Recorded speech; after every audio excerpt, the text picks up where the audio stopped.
2 jours d'audience pour le mois de juin dans l'affaire Martinez-Zogo au tribunal militaire ont permis de s'appesantir sur le rapport d'expertise téléphonique du professeur Georges Bell Bichoka.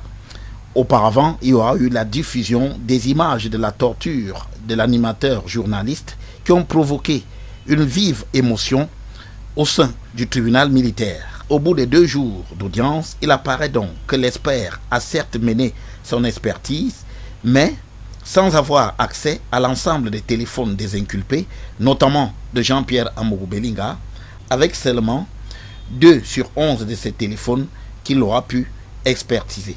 Ce qui a donné lieu à un pourcentage de 18% d'expertise de ces téléphones contre 100% pour ce qui est du lieutenant-colonel Justin Danoué, dont les 2 téléphones ont pu être expertisés.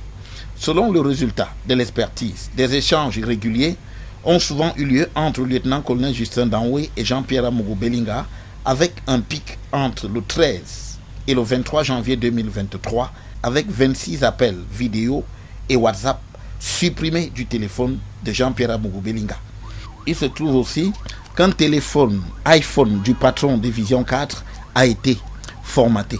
Il n'empêche, l'expert a pu conclure qu'il n'avait pas trouvé d'éléments pertinents entre Jean-Pierre Amourou Belinga et le lieutenant-colonel Justin Danoué dans la période de l'assassinat de Martinez-Zogo.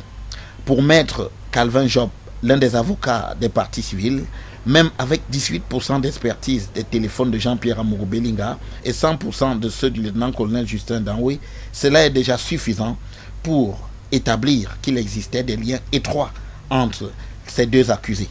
Quant aux autres avocats des parties civiles et de la DGRE, ils réclament une expertise complémentaire jugeant lacunaire le rapport du professeur Georges Bell Bichoka. Ils insistent notamment sur son incapacité à retrouver les messages supprimés par Jean-Pierre Amourou Belinga et le fait de n'avoir pas sollicité les téléphones manquants, dont, entre autres, l'iPhone formaté. Les débats vont se poursuivre les 22 et 23 juin prochains.